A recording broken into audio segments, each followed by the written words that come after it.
Hey everyone, God bless each and every one of you guys. Thank you guys for clicking the video, watching the content that I put out. I appreciate it greatly. Sharing the truth, it means everything to me. I want to talk about this No Kings protest. Now, obviously, as you guys know, most of this is set up by the Communist Party and people that are obviously liberals and leftists and that are for communism. I mean, it used to be illegal, and I think it still is illegal to be a communist in America.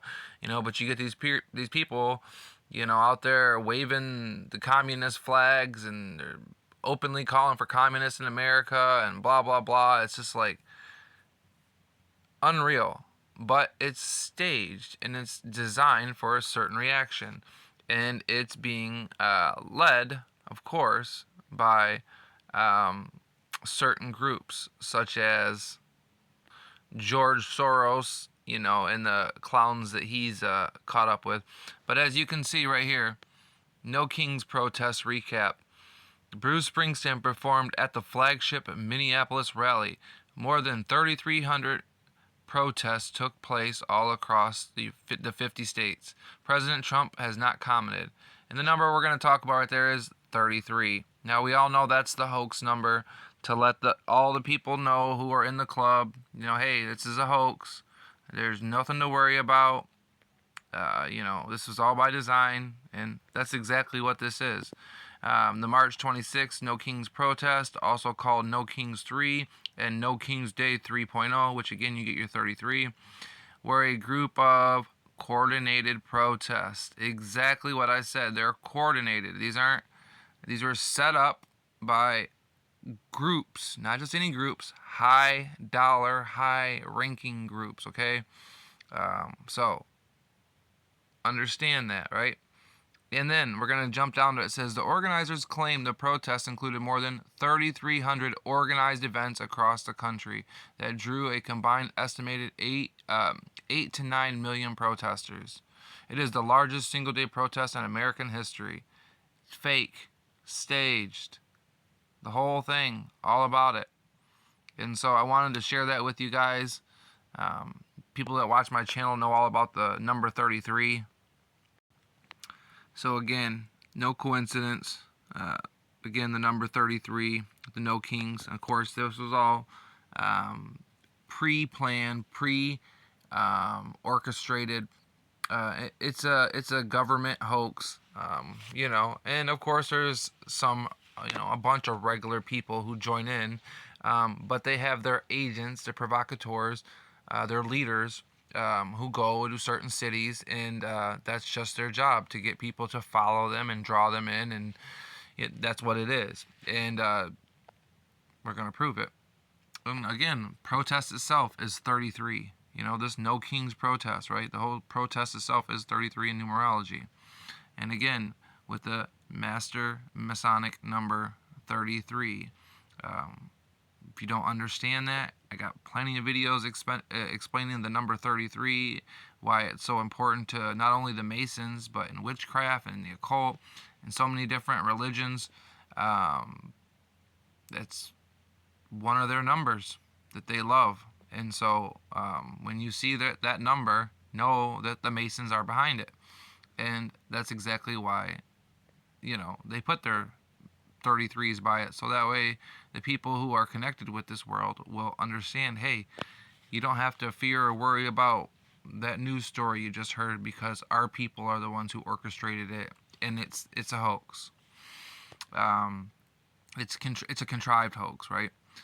Sources in March 26th No Kings protest, a series of nationwide anti-Trump demonstrations, are backed by a network of roughly 500 activist groups with approximately $3 billion in annual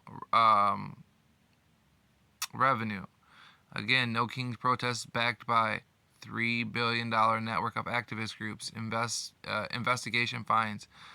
So again, George Soros, a lot of these other people donating a lot of money, for the communism. That's what they want to bring to America. And just so you guys know that I'm not talking out my butt about George Soros and the Open Society funded by billionaire George Soros, is identified as a major financial supporter of the key or organization leading to the No Kings rallies. He's the same guy that was behind the Black Lives Matter movement. He's the same guy that was behind, the George Floyd tear down of the city. All these so-called protests where they go in and loot, rob, destroy, people die, so kill. They do all these horrible, horrible things in the name of justice and freedom, and liberty, and that they're being oppressed, and it's a total lie. Most of the people that are the talking heads are all, Senate people or successful people, and it's a complete sham, and that's why I say these things are organized hoaxes, not because there's not regular people participating in them. Of course there is, but that's because they organized it and set it up, planned it, let everyone know to be there. They had their agents in place to get all the people to follow them, all their gatekeepers, and that's what they do, and it's no different. Whether if you're on the right or the left, I'm not some Donald Trump person who loves Donald Trump. I'm not someone who has Trump derangement syndrome either. I understand that he's a rotten, foul, evil man who's done rotten, foul, evil things to get to the position that he has in life today. And he's not a Christian. Anybody that thinks Donald Trump's a Christian is delusional. He's a sodomite. He's openly for homosexuals and homosexuality. Him and Mayor Rudiani dressed up as drag in New York and did a whole little bit where Donald Trump is, being the dirty man that he is, and with a transvestite, which is Mayor Rudy Giuliani, dressed in women's clothes, which that's when I was growing up, that's what we called them, transvestites, trainees for short, whatever, cross dressers. Anyways, of course, you can see Donald Trump doing that. A lot of people speculate that Donald Trump's wife is a man. A lot of people speculate that his daughter, that he's creepily close with, and that he said that he would marry and have a relationship with if it wasn't his own daughter. A lot of people suggest that she also is not a she, that she was born as a man. And I gotta say that there's a lot of evidence supporting that. So just, man, there's a lot of crazy things going on. And you go back and look at the Rothschilds, you go look at all their wives, and they all look like trainees. Like, this is not a new thing, this homosexual. What it is they want everyone to accept it. It wasn't accepted back in the day. It wasn't even accepted 20 years ago when I was growing up. And it's changed so much. And, a teenager, I seen a video where a teenager was watching a video and of something that their parents used to watch, and they instantly look right at their parents when something was said that now would be seen as, anti-homophobic or whatever, and they're like, how are they allowed to say that back then, and wouldn't people be offended and blah blah. No, it was a different world back then. Okay, just 20 years ago, it was a totally different world, and this open, effeminate, homosexual sodomite ways was not accepted. It was not the norm. It was, and now people that call out, homosexuality, and these people that are really sick in the head that want to get sex changes and want to give sex changes to kids and all this stuff, now you're the problem. Now you're the one that, hell, you might have something wrong with your mind because you think it's wrong and not normal and natural for a boy to want to become a girl or a girl to want to become a boy. And not only do you think it's not okay, but you think that they shouldn't be doing it as children. Like, this is ridiculous. Like, if someone's an adult and they want to make that dumb choice, that's their dumb choice. They're going to have to answer to God for it. That's between them and God, But when you're doing it to children, it's a problem. Okay, when you're giving it to children, it's a problem. When you're even giving it to people that are 18, 19, 20, 21, 22, that their brains aren't fully developed, they don't know what's going on, you can't do that stuff. And this stuff shouldn't even be available.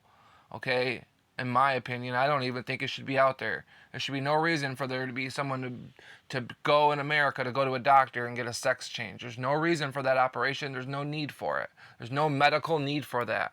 except for somebody being sick in the brain, and needed medical help.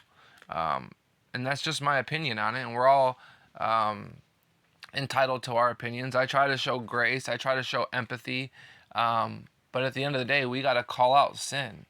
We got to call out debauchery. And we can't just take a back seat. We can't be a fence rider. We can't be a leaf blowing in the wind. We have to have some direction in this. And thankfully, the Bible points out, what that standard should be, what the direction should be, and what's expected from us as Christians to counter and fight back against these things. Because, if Christians take a back seat to this type of stuff, it's only going to get worse. Worse and worse and worse. Period. It's not going to get better. Okay? If you think, oh, we'll just let these people stay in their delusions and, we're not going to pop any bubbles and, eventually it's just going to go away. Okay? We have to fight against this. We are called to fight against this. And I'm not saying violently or nothing like that, obviously, right? We are to spiritually fight these battles. We are to bring this to Christ, and in prayer, we need to ask God to lead us. What decisions does He want us to make? What decisions does He need from us as Christians to help push against this stuff? And if you're somebody that has a voice, use your voice, your platform to get out there and speak and say, hey, this isn't right. This isn't okay. If you're someone that stayed on the sidelines and stayed quiet for a while, it's time to get off the fence and quit being a fence rider. It's just no time to sit back and let these leftists and these occultists and Satanists and fraternity members take over, because that's what they're going to do. And stop falling for these fools on the right side too. Just because someone's a so-called conservative, a Charlie Kirk, a Andrew Wilson, a Steven Crowder, they're all gatekeepers. They're not true Christians. That's why they don't even push true Christianity. Andrew Wilson doesn't even really know the Bible. And I'll just leave it at that, I don't want to make this video longer than it is. Again, no King's Day rally, staged, what a joke, another Masonic, you can call it a hoax because, it wasn't a real thing. It wasn't a bunch of real protesters that were mad that went out and organized this. This was professionally done by billionaires. So it is what it is, and they paid these people. These people weren't a lot of these people weren't out there because they felt compelled, because it's just in their beliefs and they just think it's so wrong what they're seeing. They're being paid because they're articulate and because they're a smart person maybe, and they have certain skills to lead and direct a crowd and direct emotion and feelings. And those people were paid. They're paid agents, paid provocateurs.